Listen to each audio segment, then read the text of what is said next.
Hotel, ಮನೆ, restaurant ಅಂತ ಯಾವ ರೀತಿಯಾಗಿ ಸಮಸ್ಯೆ ಆಗ್ತಾ ಇದೆ, ಕಮರ್ಷಿಯಲ್ ಮತ್ತೆ ಡೊಮೆಸ್ಟಿಕ್ ಸಿಲಿಂಡರ್ ಅಂತ ತೋರಿಸ್ತಾ ಇದ್ವಿ. ಇತ್ತೀಚೆಗೆ ಆಟೋ ಚಾಲಕರು LPG ಸಿಗದೇನೆ ಯಾವ ರೀತಿ ಪರದಾಡ್ತಾ ಇದ್ದಾರೆ ಅನ್ನೋದನ್ನ ನೀವು ನೋಡ್ತಾ ಇದ್ರಿ. ಜೊತೆಗೆ CNG ಸಮಸ್ಯೆ ಕೂಡ ಆಗ್ತಾ ಇದೆ. ಇದೆಲ್ಲದಕ್ಕೆ ಸಂಬಂಧಪಟ್ಟಾಗಿ ರಿಪೋರ್ಟ್ ಇದೆ, ಬನ್ನಿ ನೋಡೋಣ.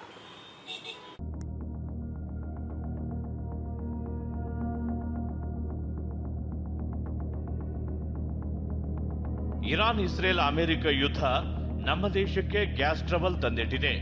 ಇಷ್ಟು ದಿನ ಹೋಟೆಲ್, ಕೈಗಾರಿಕೆಗಳನ್ನ ಹಿಂಡಿ ಹಿಪ್ಪೆ ಮಾಡಿದ್ದ ಸಿಲಿಂಡರ್ ಸಮಸ್ಯೆ ಆಟೋ, ಕ್ಯಾಬ್ಗಳ ಚಾಲಕರನ್ನ ಇನ್ನಿಲ್ಲದಂತೆ ಕಾಡೋಕೆ ಶುರುವಾಗಿದೆ. ಗ್ಯಾಸ್ ಸ್ಟೇಷನ್ಗಳ ಮುಂದೆ ನೋ ಸ್ಟಾಕ್ ಬೋರ್ಡ್, ನಿಂತಲ್ಲೇ ನಿಂತ ಆಟೋಗಳು, ಇದನ್ನೇ ನಂಬಿದವರಿಗೆ ಬದುಕಿನ ಬಂಡಿ ಎಳೆಯೋದೇ ಕಷ್ಟವಾಗಿದೆ.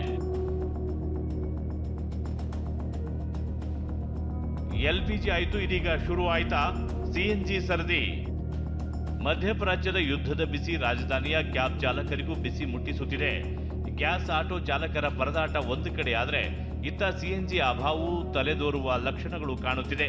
ಶೇಷಾದ್ರಿಪುರಂನ ಗೇಲ್ ಗ್ಯಾಸ್ ಸ್ಟೇಷನ್ ಹತ್ತ ಕ್ಯಾಬ್ ಚಾಲಕರು ದಾಂಗುಡಿ ಇಟ್ಟಿದ್ದಾರೆ. ಬೆಂಗಳೂರಲ್ಲಿ LPG ಗ್ಯಾಸ್ ಸಿಗದ ಹಿನ್ನೆಲೆ ಆಟೋ ಡ್ರೈವರ್ಗಳು ಇಲ್ಲಿ ಒಂದು ಪರದಾಡುವಂತಹ ಪರಿಸ್ಥಿತಿ ಎದುರಾಗಿದೆ. ಸದ್ಯ ಒಂದು LPG ಸ್ಟೇಷನ್ ಹತ್ರ ಇದ್ದೀನಿ. ಇಲ್ಲೂ ಕೂಡ ಗಮನಿಸ್ತಾ ಹೋಗ್ಬೋದು, ಇಲ್ಲಿ ನೋ ಗ್ಯಾಸ್ ಅಂತ ಇಲ್ಲೊಂದು ಬೋರ್ಡನ್ನು ಹಾಕಿದ್ದಾರೆ. ಇಲ್ಲಿ ಯಾರು ಬಂದರೂ ಕೂಡ ಇಲ್ಲಿ LPG ಗ್ಯಾಸ್ ಸಿಗೋದಿಲ್ಲ ಅಂತ ಒಂದು ಬೋರ್ಡನ್ನು ಹಾಕಿದ್ದಾರೆ. ಆದರೆ ಬೆನ್ನಲ್ಲೇ ಇಲ್ಲಿ CNG ಗ್ಯಾಸ್ಗೂ ಕೂಡ ಈ ಎಫೆಕ್ಟ್ ತಟ್ಟುತ್ತಾ ಅನ್ನೋ ಸಂಭವ ಕೂಡ ನಮಗೆ ಇಲ್ಲಿ ಕಂಡು ಬರ್ತದೆ. ಯಾಕಂತಂದ್ರೆ ಇಲ್ಲಿ ಇರ್ತಕ್ಕಂತಹ ಆಟೋಗಳಾಗಿರ್ಬೋದು, ಕ್ಯಾಬ್ಗಳಾಗಿರ್ಬೋದು, ಎಲ್ಲವೂ ಕೂಡ ಇಲ್ಲಿ ಕೆಲವೊಂದು LPG ಆಗಿರುತ್ತೆ, ಕೆಲವೊಂದು CNG ಆಗಿರುತ್ತೆ. CNG ಆಗಿರೋ ಗ್ಯಾಸ್ ಏನು CNG ಗ್ಯಾಸ್ ಕೂಡ ಇಲ್ಲಿ ಕಡಿಮೆ ಆಗ್ತಾ ಬರ್ತಾ ಇದೆ ಅನ್ನೋದು ಕೂಡ ನಮಗೆ ಇಲ್ಲಿ ಸ್ಪಷ್ಟವಾಗಿ ಕಂಡು ಬರ್ತಾ ಇದೆ.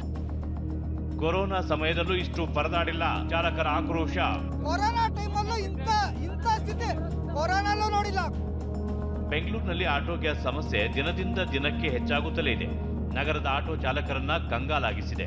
ಕೊರೋನಾ ಸಮಯದಲ್ಲೂ ಇಂಥ ಸ್ಥಿತಿ ಎದುರಾಗಿಲ್ಲ ಅಂತ ಆಟೋ ಚಾಲಕರು ಅಳಲು ತೋಡಿಕೊಂಡಿದ್ದಾರೆ. ಕಾಯ್ತಾ ಇದೀವಿ ಡ್ರೈವರ್ಗಳು, ಅವ್ರು ನಮ್ಮ ಹೊಟ್ಟೆ ಪಾಡಿಗೆ ಅವ್ರು ಹೊಡಿದೇ ಹೋದ್ರೆ ಸಾಕು, ನಮಗೆ ಊಟ ಸಿಕ್ಕಿದ್ರೆ ಸಾಕಾಗಿದೆ, ನಮಗೆ ಗ್ಯಾಸ್ ಬೇಕಷ್ಟೇನೆ ಅವ್ರಿಗೇನು. Bureau report, TV9.